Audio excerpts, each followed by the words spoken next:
welcome to today's May Media Alumni Network presentation with Rachel Elizabeth Seed and Kirsten Johnson. We're delighted to have them with us. And I'm Wayne Beach, chair of the film program at May Media. We're grateful to the First National Bank for helping to sponsor the series. And to those of you who made donations, thank you. Your contributions help us to sustain the workshops, the hundreds of workshops that we offer annually. And indeed, we have an extraordinary array of workshops happening online throughout fall, winter, and spring in film, photography, writing, book arts. So check out our website. You can also preview many of the in-person on-campus classes that are coming up next year, and more are being added every day. Kirsten is a documentary director, producer, and principal cinematographer on over 40 feature-length documentaries. Her film, Dick Johnson is Dead, won the Jury Prize for Innovation in Nonfiction Storytelling at Sundance 2020. She went on to win other prizes for the film, including a Primetime Emmy for Best Directing, a Critics' Choice Award for Best Documentary, and the Cinema Eye Award for Best Directing. Was listed on dozens of top 10 film lists for 2020, and the film made the Oscar shortlist. It's distributed by the Criterion Collection. Her film, previous film, Camera Person, was also shortlisted for the Academy Award, and her camera work appears in Oscar winners like Citizen4, The Invisible War, and the Cannes winner Fahrenheit 9/11.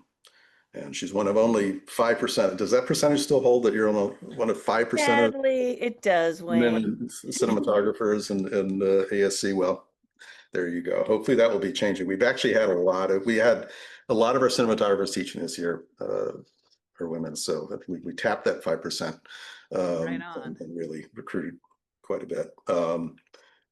Rachel Elizabeth Seed is an LA-based nonfiction storyteller working in film, photography, and writing.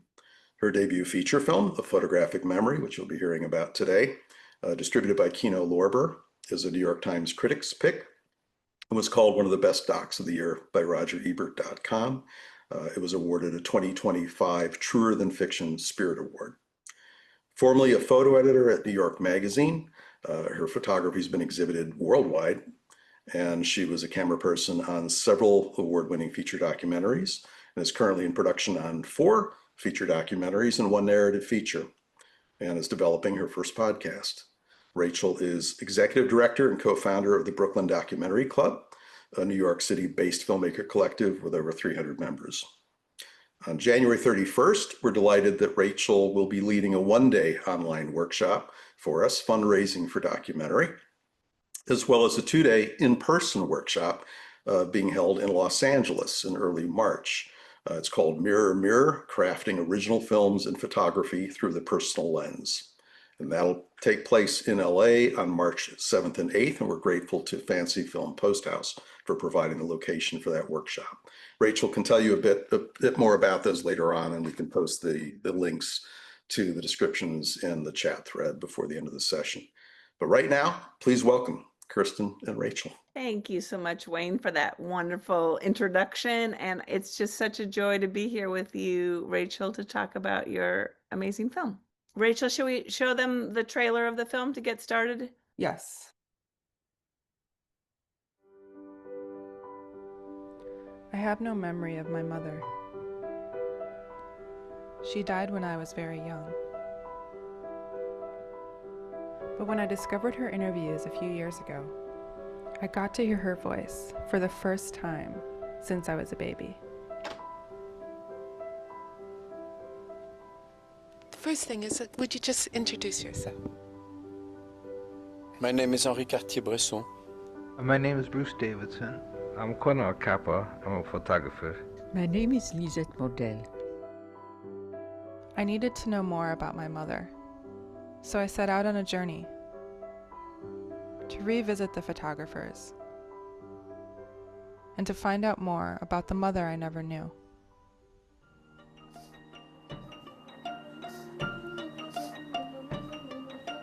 How was it that you decided to become a photographer?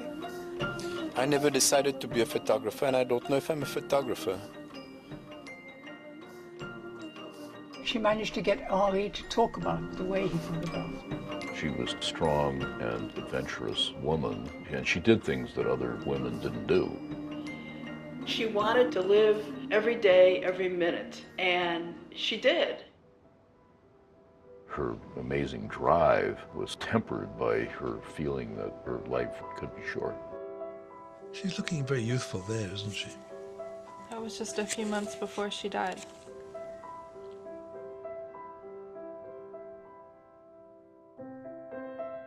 When my mother interviewed you, was it in here? Yeah. I would sit here and Sheila would sit there.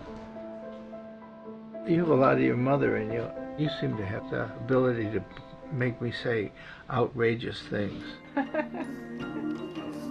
Photography is a universal language. What's that, sweetie? Gonna say something. She was very, very, very happy to have you. It's a great shame that she didn't live to see you grow up. She's a spitting image of you, Rachel, see?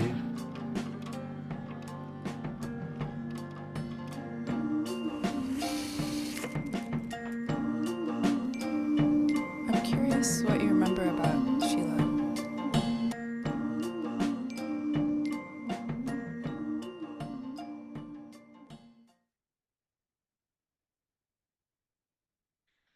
Well, I gotta say, it got me again. I've seen the movie several times, and it's really an emotional piece. Thank you. I'd say the other thing that we can imagine about everybody here was that someone gave birth to them. And we all have personal stories to be explored. Yeah, and also, sort of this question of whether everyone amongst us had the chance to even know their mother, or never knew their mother, or lost their mother in childhood, or lost their mother in adulthood, or their mother is still living. My mother died in 2007, and I would say I feel her presence in this conversation. And Rachel, I know, one of the deep needs of this film was to find a way to even have any idea of who your mother was, given how young you were when she died.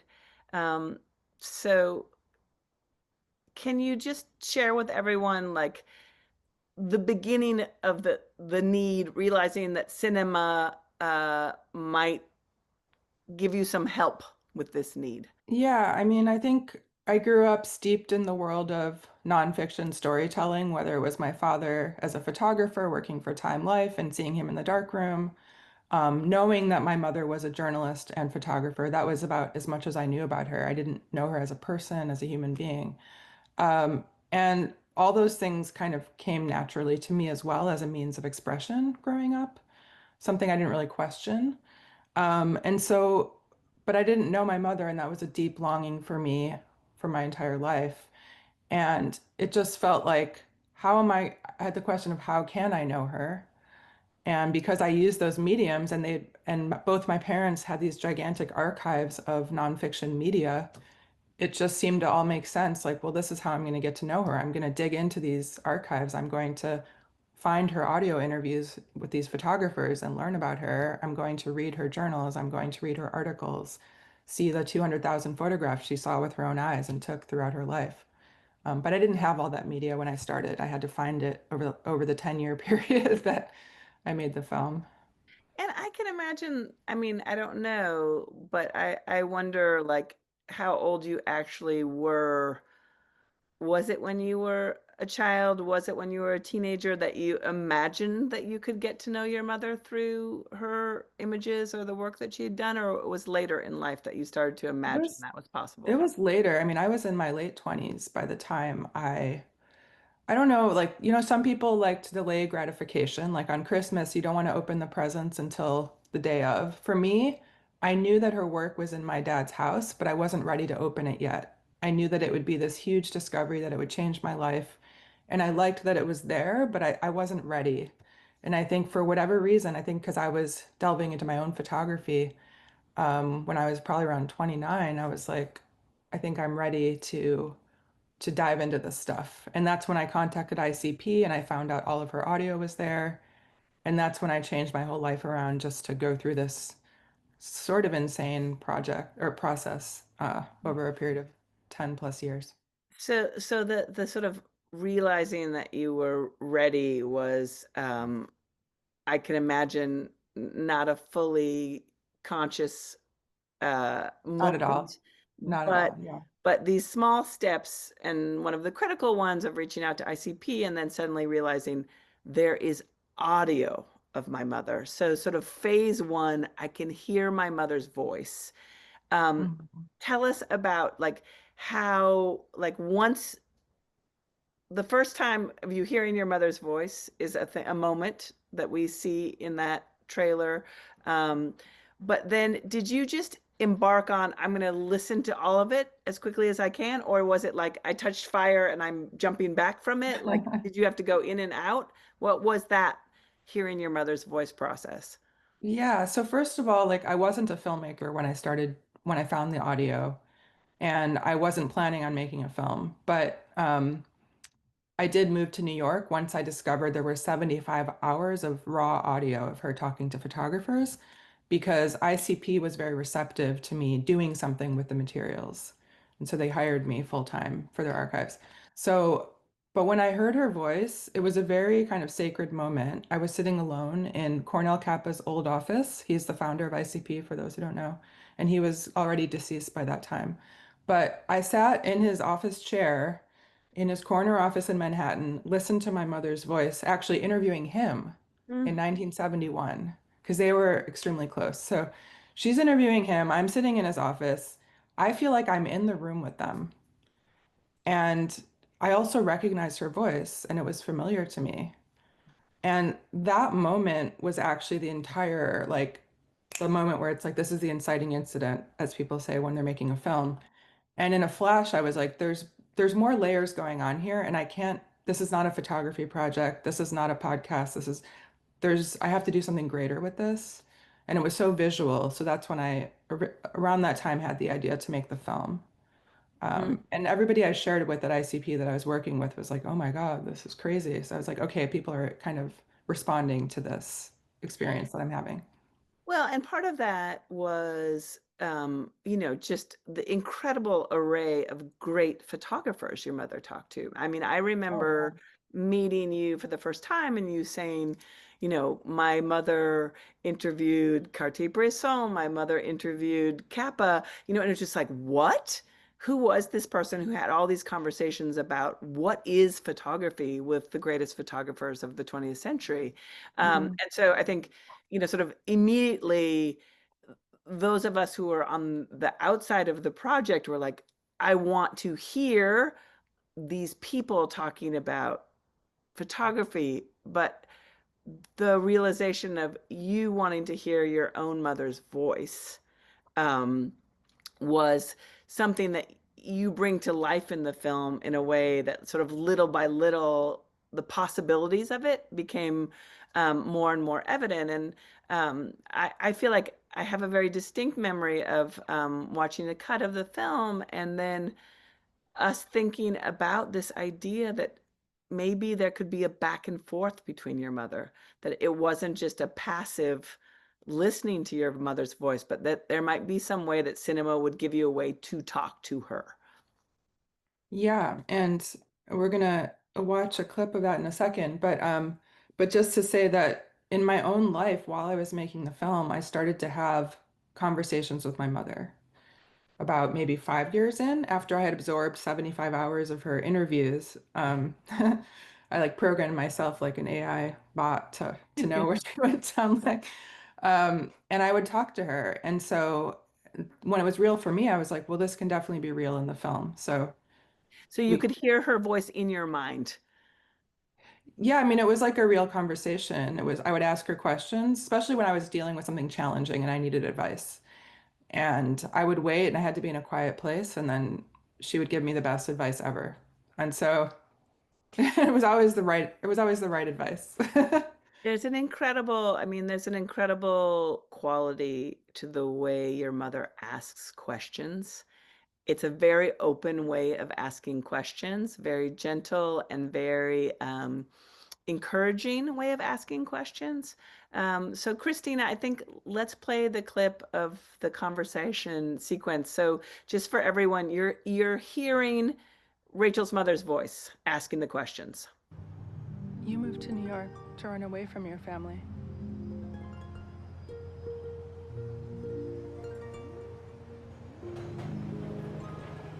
And I moved here to find you.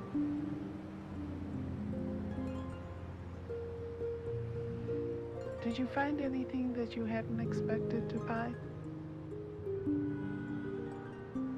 Right after I got here, I went to your apartment building to imagine what your life in New York was like.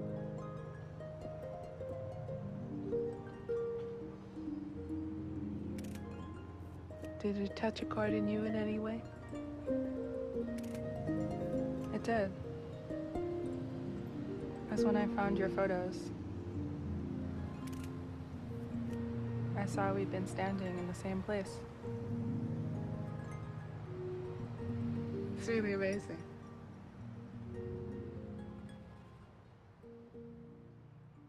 I love this sequence because it's operative on multiple levels, right? Like you are visiting the place where she lived, you're looking at her photos that she took, she's asking questions about what you've discovered in the future.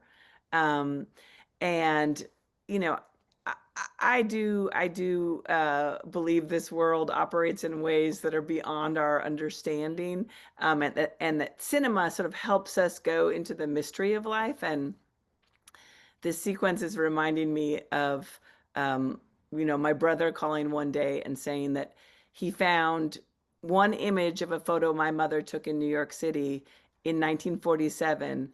And that image is of the Washington Square Arch, and it's taken on the sidewalk in front of the house I live in today. And this is the kind of mystery of how time works, what photography is, what people's presences mean in our lives.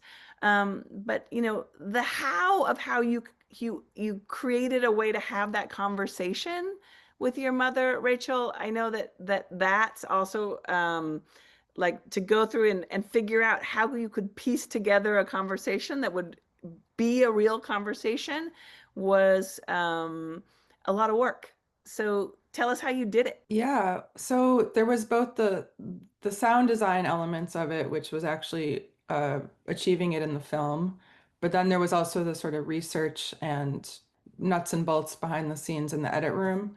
And this is kind of geeky stuff for those who edit or make films, but we actually went through and isolated every single question she asked the photographers in the 75 hours of interviews I had, put it in a spreadsheet, and then I figured out, what do I want to talk to her about? And then we would try different questions and see if the tone was right. So just to give you a fun little behind the scenes look, this is, I think there's like 1,000 questions isolated. So this is a very small snippet of questions she asked Henri Cartier-Bresson in their 1971 interview, or a comment she would make, you know, like, you don't agree with that, or why did you choose the camera as a tool? So we tried these different things and it had to feel natural. So that was just kind of the how we did it. But then the sound design was really important. I wanted it to feel like I was in the same room with her, but her audio was recorded 50 years ago and I'm in, 2011 or 15. So the sound designer kind of had to create this third audio space where we could meet sort of in the ethers, is how I thought of it. Like, it's not now and it's not 1971. And he did an incredible job. We worked with a team in Copenhagen. Rune Clausen was the name of the sound designer. So yeah, that was just a little bit of how it all came together. I love this idea of the third space, which is sort of what the film itself is. And, I remember seeing some early images and being like, oh, wow, your mother's interviews were filmed also. And oh, I didn't know we were going to get to see your mother doing the interviews. And then, of course, little by little, as I watched the film, I said, "Hey, wait a minute.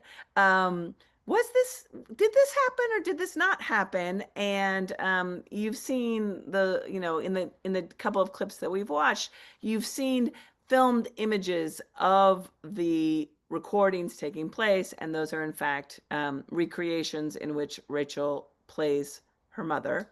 Um, so I'd love you to just walk us through the decision to film those recreations, the filming themselves, and then thinking about how you introduced whether they were recreations or not in the film. So when I was inspired by my mother's interviews, and I knew I wanted it to be a film, I was presented with a challenge, which is they're just audio. There's no visuals that go along with the interviews apart from the photographer's photographs.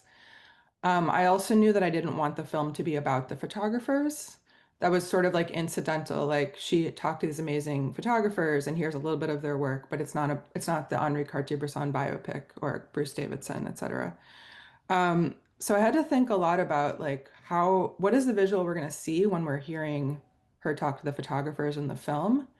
And I actually studied a lot of documentaries that have archival audio as bases. Like there's some, weird and wonderful ones out there. There's like one about like an affair that took place in the 1960s, and there's just like it's this audio tape of this affair. I forget what it's called. I think it's called like the Suitcase of Love and Shame. Really fun documentary. But it's all these abstract visuals of like revolving doors and like lights and sort of whatever stuff. And so I thought about doing like abstract visuals, but ultimately the film is really about me like putting myself in my mother's shoes and headspace, trying to understand who she was at a deep level, seeing how my life is parallel or different from hers, divergent from hers. Who am I in relation to her because I never knew her? And so I came up with the idea of literally putting myself in my mother's shoes, although they were vintage shoes I bought at a shop, so it wasn't totally literal, but and playing her and what would it be like to be Sheila in 1971 in Henri Cartier-Bresson's Paris apartment, interviewing him for 8 days in a row? What would the scene look like? What kind of camera might be in the background? What would he be wearing? Um, all of that. How would it have been filmed? And I thought, okay, it's kind of scrappy 1970s journalism. Like there'd just be some guy that has a camera just kind of hanging out like a fly on the wall. And so I came up with this idea visually of what it would look like. Um, and um, and none of us had ever done recreations before. So I'm a documentary filmmaker, had never done a fiction set. My DP was mainly a still photographer who I actually met at Main Media, Drew Gardner. He used to teach there. And he's a tremendously talented photographer now, filmmaker. Um, we just had a really scrappy crew. The props didn't show up on the day of. We used my production assistant's parents' house because it was too expensive to rent a location in LA. We made it into 5 countries, and we, filmed Cartier-Bresson in Paris, William Albert Allard in Virginia, like all these different photographers' sets. And then when we put a black and white filter on it, and when it all came together, we were absolutely shocked at how convincing it looked. I mean, it was just like, wow, this recipe of things made, a good cake. It was like we didn't know how it was going to turn out. So it was the most fun shoots that I did for the whole 10 years of making the film.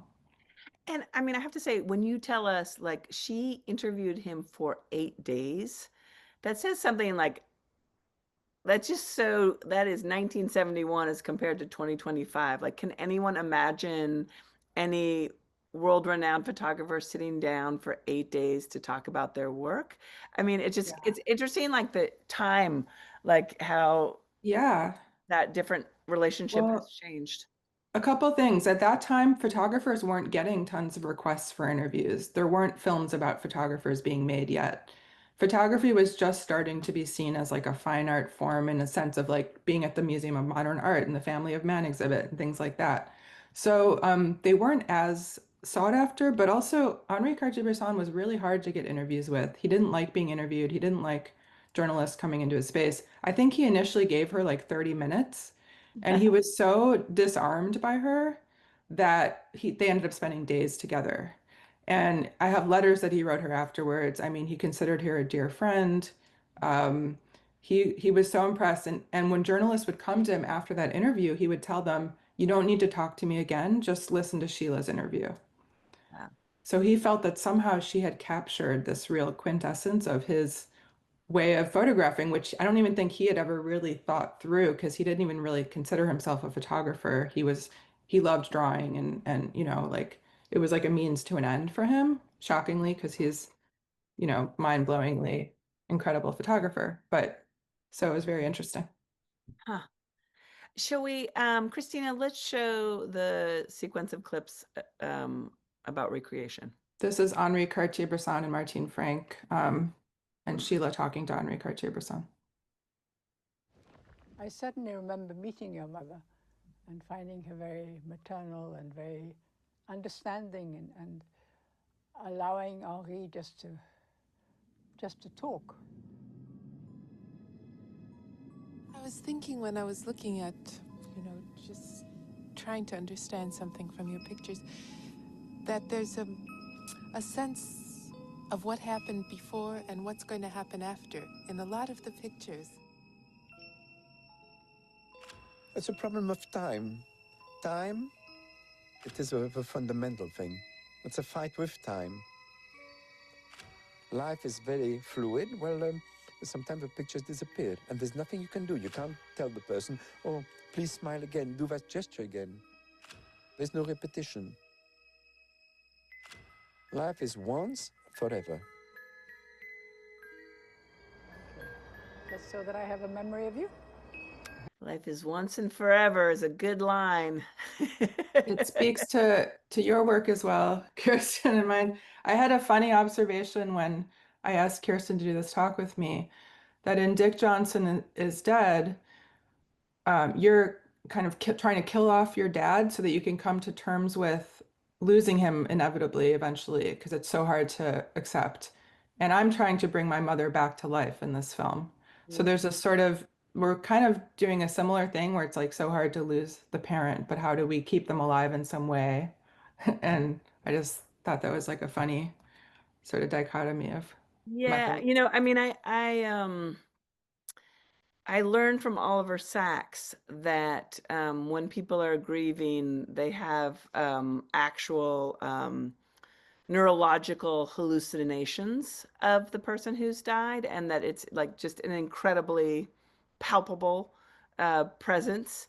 And that sort of thought really mapped on what I think about what cinema does for us, because a photograph, it is evidence of a person, but I think any of us know like the difference between like looking at a picture of a child and then hearing the voice of a child, but then looking at a moving image of a child, are three separate things. And there's something about cinema in a way that's almost a hallucination of the person.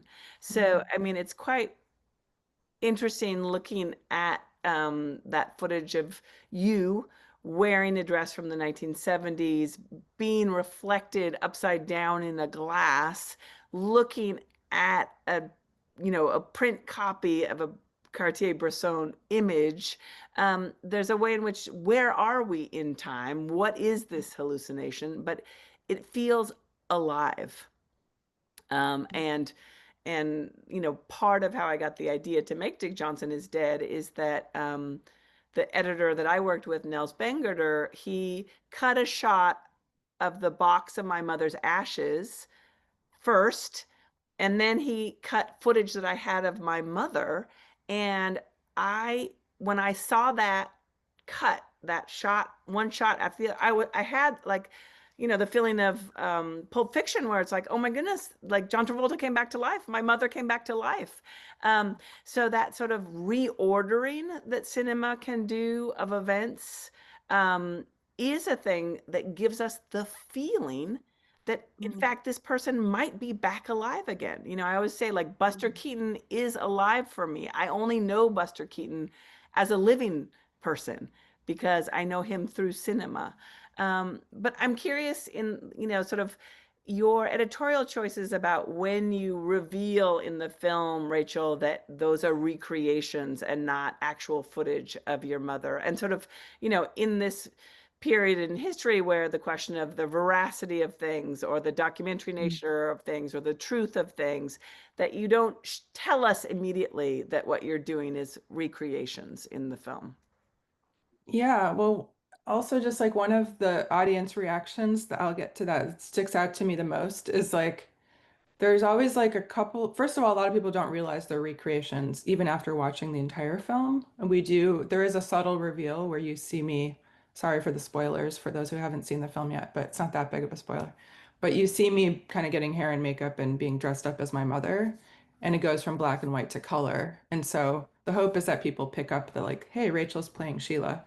But every once in a while, I'll get like a very angry audience member who's like, "This is a documentary. You're trying to trick us." And while I was doing rough cut screenings, I also got advice like I should put in writing in the very beginning of the film that these are recreations. And but to me, documentary films are so exciting and wonderful because it's not journalism. And it's my true version of the story, and it's still true, but there is a lot of creative, leeway and playground. What is true to me? What is true to you? That's why, Dick Johnson is similar in that way. It's like, it's imagined, it's fantasy, but it's still true for our own experiences. Yeah, and this film is a documentary of your attempt to get to know your mother through cinema. And that Right. is what it is documenting, your multiple different strategies for getting closer to her, trying to be in her shoes, trying to go back to the 1970s, trying to be in a conversation with her. Yeah. And one of the things I learned along the way is just like kind of what you were saying is that just how powerful all of these mediums are to give us the real experience of being in the same room with somebody who's dead, of talking to someone who's no longer with us on this plane. I just learned on such a deep level, like how much people we've lost can still be with us in a really meaningful and fulfilling way that I think when you're grieving, sometimes it just feels so hopeless, right? Like you've lost this person, but I don't have a sense of hopelessness. My father sadly passed away this summer, and my whole life I was so scared of losing him, but I feel he's with me so strongly, and I really learned that through the process of making this film just how spiritually fulfilling it can be to like, and I'm lucky because both of my parents created so much, and I interviewed my dad like, 50 times for this film. So I have days and days of footage with him, but I do believe there's ways to stay connected to that, and cinema is incredibly powerful to have us experience things that actually are not in our day-to-day physical realities. Absolutely. I would totally, concur from my experience. And also, I really believe sometimes you can get to know someone better after they're dead. Yeah. All kinds of different ways to do that. And one of the things that you do in the film is go and find all these people who knew your mother at different stages of her life. And so there's one thing, we have a relationship with a person, but then there are many other people who've had relationships with that person, and having those conversations is a whole new way to enter into knowing a person who's died. Yeah, and I think about the Jewish tradition of lighting a yahrzeit candle every year after on the anniversary of someone's death, but also this idea that that which is remembered lives. So, we live on in the memories that people have of us, and we also live on in our work. And in the case of my mother, I feel like that's absolutely true, and that her spirit is alive in some sense in the film. Let's take one more look at that aliveness. Let's, Christine, will you show us the last clip, please? And were the first of their kind to feature photographers' philosophies paired with their images.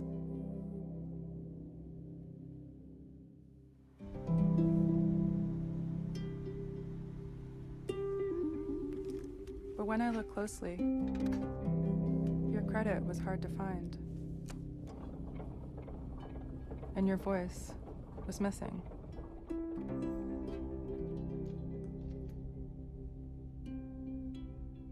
So I imagined your work on the stage it deserved. Rachel, why did it matter to you to create that stage for her? So, for anyone who's maybe a little bit older and was in journalism in like the 50s, 60s, 70s, I mean, it really was a man's world. And in terms of like, if you're in like, say, Newsweek, you're in like a big newsroom, like, there's a lot of like kind of cool male journalists running around. And my mother, she had a big vision for herself to travel the world and do all these incredible things, which she did. But I think she had a hard time taking credit for her incredible work. And I saw in the chat that David Lyman asked if the Images of Man series and interviews with Henri Cartier-Bresson were hers, and they were. But her name was hard to find on these incredible interviews. And it was her idea. She directed them, she produced them, she edited them, but like you wouldn't know that. So in the film, I had this thought that like, well, now is my chance to platform her work and her contribution to these incredible, photo history gems. And so I created this sort of stage that she deserved. But I didn't intend for that to be the use of the footage when I shot it. But later it was like, why are we in this fancy theater? And I'm like all dressed up. Like it just became like it made sense for that to be how the footage was used.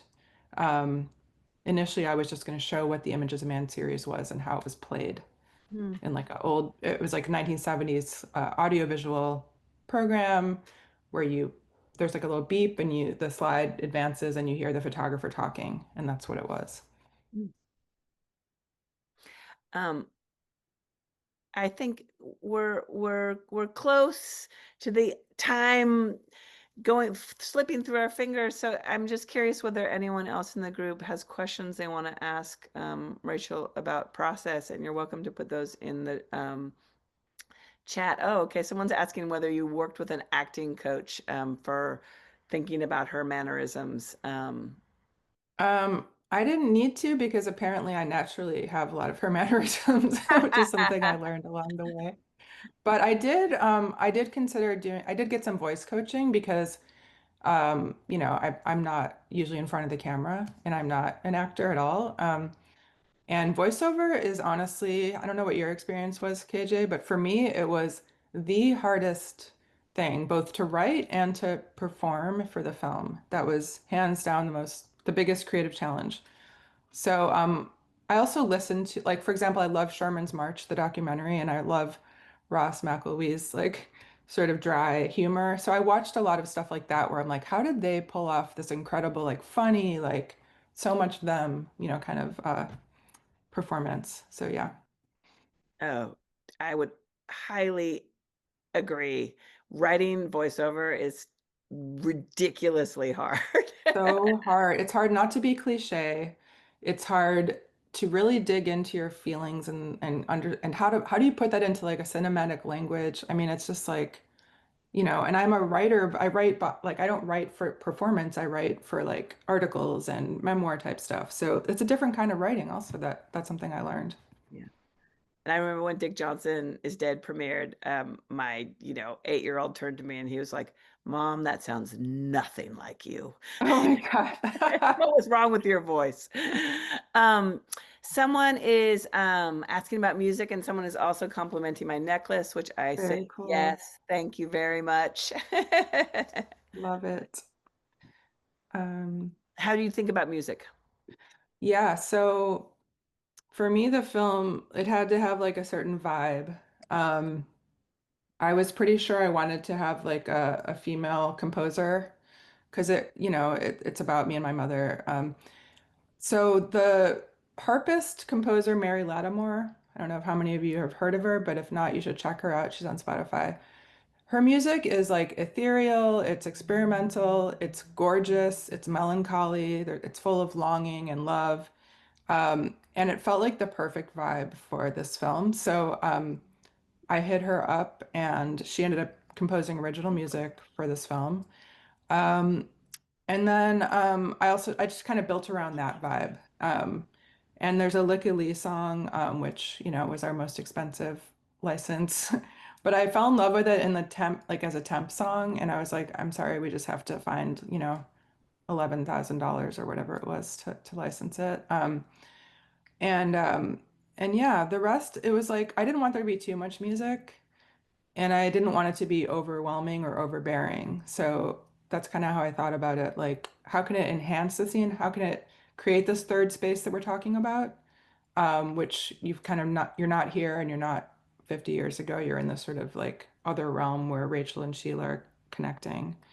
Um, and then we have her time period, my time period. So there's older songs that are her time period. We have like a song from the 50s for when she's in college and she's like, am I going to school to get an MRS degree, or am I here, you know, to actually have a career?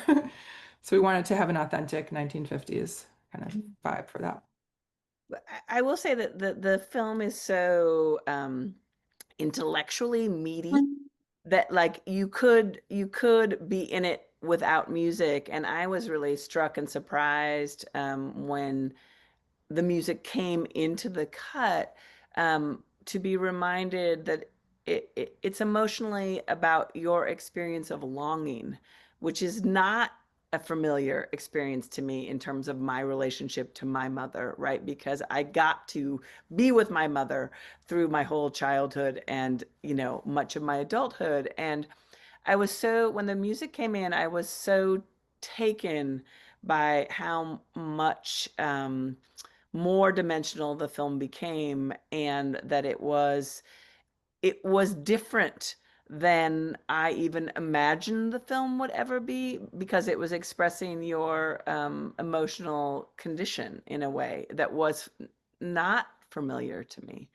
And so that's one of the things that I also love about the filmmaking process. It's just like this sort of layering and layering that keeps moving in opposite directions. Like some of it is the archaeology of digging into, you know, hundreds of hours of audio and thousands of photos and finding old friends. And then it's like repiling things up on top of each other and seeing what happens. And something really different happened when you added the music to this film, you know, the final music. It became something new all over again. Yeah, and I will say, like, my editor slash co-writer slash partner in life, um, he did a tremendous job with the music editing, which has to be so subtle. It's like, how loud should it be in a certain scene? When should it come in? When should it go out? We worked like to the millisecond to make sure that was right, so that it didn't distract, and it, you know, was enhance the emotion of the scene rather than, you know, played over it or something.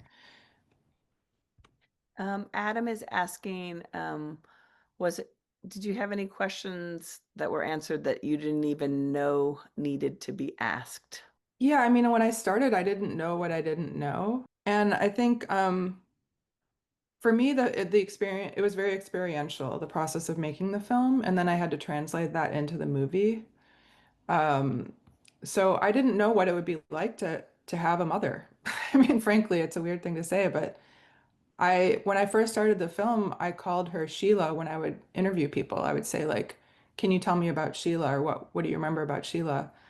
And then it's somewhere along the line, she became my mom. And then I started to relate to her as my mother. And so I got a mother out of making the film, which wasn't guaranteed. And I didn't know if diving into all of her archive and all these interviews would actually create that experience for me. So it just gave me like huge faith in like what we all do as documentarians or fiction, you know, whatever, filmmakers, photographers, artists, just the power of like transforming our own inner world to the point where I could find my own mother and have this real relationship with her. So I just became like I am, you know, religious at the altar of like film and photography and art making now. Um, because of this totally transformative experience I had. And then when people see the film, they come up to me and they share their own transformative experiences. So it goes on beyond me, which is something I always wanted the film to do. It's so moving when you say that you got a mother out of making this. Like, that tells you everything about like the you know the motivation in many ways, like that it actually sometimes can yield these sort of unexpected life transforming realities. And one of the things that as I talk with people who are struggling to even start making a film, or they're in the beginning of making the film, people are in this state of just trying to know what the film is going to be. And what I'm always encouraging is the not knowing. And because I think what happens is that the I, the I, the Rachel who is making the film keeps being transformed by the film itself, so that Right. the Rachel who began making the film didn't have a mother, and the Rachel 13 years into it has a mother, and the film has the room for many eyes, and the film is talking between these many eyes. And so that in some ways, we as audience, we don't trust a film if the I who has made the film, who knows what the end of the film is, if that person is being sort of cagey, Yeah. right? We know it. We know Or it if so it's not naive, authentic. right? We recognize that, but there is a way to allow yourself to keep being transformed by the process all the way to the very end, like all the way till you're in the sound mixing room and you're like, okay, the film just transformed one more time, and I realize I need to, change the first shot of the film. And I think Yeah. that, a lot of what people spend time with in an edit room is going over and over and over again. How is the film going to start? And I Right. sort of argue to the end of my days that the you cannot know the beginning of the movie until the very, very end of the making of the movie. And I'm curious, Rachel, would you say that that was true for you in this process? It's been true for me. Definitely. We had the ending of the movie way before we had the beginning, and we had to live up to it. I actually don't want to say what the ending is for those who haven't seen the film, but it was like a very powerful moment that happens at the end that the film had not earned yet for a long time. It was like, well, the film isn't strong enough to earn this ending, so we had to live up to that. But the beginning was hands down the hardest to, the opening was hands down the hardest to get right because you're setting up the story, um, and you have to give enough information, but not too much information. And I always thought about like fiction films where it's like they don't tell you that much often in the beginning of the film, but in documentaries, you're expected to like lay it out like a buffet, right? Like this is what you're about to see, these are who all the people are, this is where you're going to be, this is what's going to happen. Um, and I kind of resented that a little bit. And I was like, I don't really want to do that. Like, why not make it like a fiction film where there's a little mystery still. But still I caved in and ended up, there's a little bit of exposition in the beginning where it's like, I'm Rachel, I'm a photographer, I'm about to do this thing. Like, let's see what happens. And when I did that, I will admit that people stopped asking these sort of repetitive questions of like, who are you and why are you doing this? Which we get a lot in the rough cut screenings, which drove me nuts, by the way. But yeah, so but finally just putting in this little bit of like, I'm this person, I'm doing this, and come along for the ride. That cleared up the issues. But the opening is hard, yes. Yeah, I mean, I think it's like we're all searching for a way to allow all the mystery and the drama, but not leave people searching for things they can't find, right?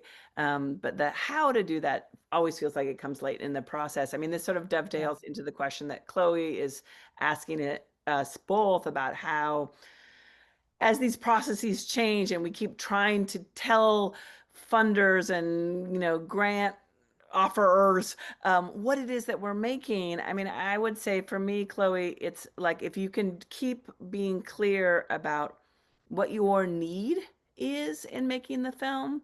So I would say in the case of Rachel's film, her need was to find her mother, to get to know her mother, and that she was involved in a process to do that. And she was, once you say that's the need, then obviously you're going to do everything to make that happen. And I often say with Dick Johnson is Dead, my need was to keep my father alive forever, which is an impossible need. But with my experience of having lived through having one parent have dementia, I knew that I was sort of desperate to not only cry and grieve, and so that I needed to make a comedy, and I needed to find some way to like capture my father's perfume in a bottle, because I needed to not lose the contact with him. And sort of once you don't have to explain how you're going to do it in the grant ask, you just have to say, this is what I desperately need to figure out how to do. Yeah. Yeah, and I agree. And I'll add to that, like, what for me, having a North Star when I was writing, I wrote a lot of grants and we got about, I think, 12 ultimately, which was no easy task. But I think my North Star was knowing my inciting moment. Like, why was I making the film? What was the deep core reason why I needed to make it? And that never changed. And I think as long as you have this sort of like core vision for it, like the very specific details of how it's all going to roll out and what's beginning, middle, and end, I think grantors and funders understand that those things will change. But if they recognize a clarity in your sort of like, foundation of what you're doing and understanding what you're doing, and maybe like what you want the audience to take away at the end or whatever it is, then I think you're fine even if things change because they all understand that. I will say for sure, from my experience of making Camera Person, I was never able to articulate with clarity what I was doing. What I was trying to do was ask as many questions as possible about the ethics of camera work. And I could, I got some grants, I think probably in spite of myself. I got very few grants. And I do think that there are some films that it's impossible to articulate until they are completed. And I still wouldn't say what I want people to take out of Camera Person. I simply wanted the chance to ask the questions myself. And so I think not every project, is it possible for a director to have clarity? And I also think, having worked with lots of directors, rarely do people really understand why they're making films. That's why they're making the film. So I'm just offering some comfort to all of you. Like if it's impossible to reduce, somebody said it's like you can't just make a bouillon cube if you haven't like made the soup, right? So sometimes it's just like making the soup is the process, and then it's starting to distill down. And maybe you don't want to get to a bouillon cube. Maybe you just want to eat that delicious soup that never got reduced. So Yeah, and I would add to that because I did a boatload of fundraising for my film, and I'm now producing several other people's documentaries. That there's not like a one size fits all for fundraising. Grants. I actually don't recommend that many, if not most at this point, filmmakers start with grants because it's so much work, it's so much time, it's so competitive. And like what you were saying, KJ, like there might be other ways that you need to raise money if you don't have that like typical grant application written out or that clarity of what you're doing in the way that a grantor needs. Maybe it's going to certain philanthropists or certain organizations that are aligned with your mission instead. But, fundraising strategies have to be so particular based on, where you're at in your process and how you can articulate and all of that. yeah, and I think that to the extent possible, even though sometimes it feels like, I mean, I am currently facing these obstacles myself, but like, is there a way to just move forward in the actual making, even if it's very small? doing the interview, even if you can't film it, recording the audio, like those tiny, tiny steps, you are then accumulating the material, even as you're trying desperately to figure out how to get the money. And more you start to realize what you need the money for. Absolutely. Just finding any way to keep moving ahead because these projects are so huge and so epic. And sometimes just taking the first step or taking any step feels daunting.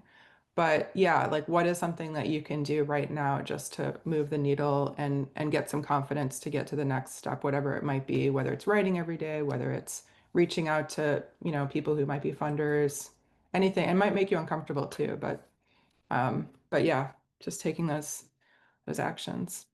The other thing I just want to say, because I don't know, it just really hit me again emotionally, your film, the great epic labor that you've done to bring your mother back to life, Rachel. I do feel like everybody on this Zoom has a person that they hope won't die. And so to just take the action of photographing or recording or filming that person while they are still alive, I think is a move that no one will regret. Definitely.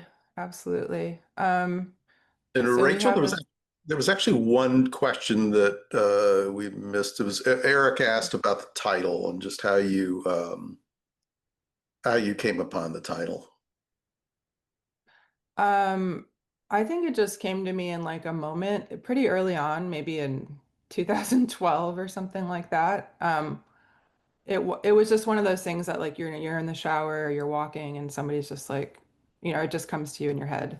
So there was no big story behind it, and it doesn't totally make sense because there isn't an actual photographic memory in the sense of that phrase, but it made sense on some other levels, and it felt catchy, so it just kind of stuck. The alternate title that didn't get picked was Once Forever, Once, comma, Forever, which my mentor, Alan Berliner, that was his vote. And that's a quote from one of the Henri Cartier-Bresson interviews my mother did. And I think it's also a lovely title that could have worked. But yeah, that's the story behind it. And yeah, just to reiterate what Wayne shared in the beginning, I'm going to be teaching a couple of classes with Main Media, which I'm super excited about. One is fundraising for documentary, and the other is more of a creative class, which will be in person in Los Angeles, March 7th and 8th. Mirror, Mirror, Crafting Original Films and Photography Through the Personal Lens.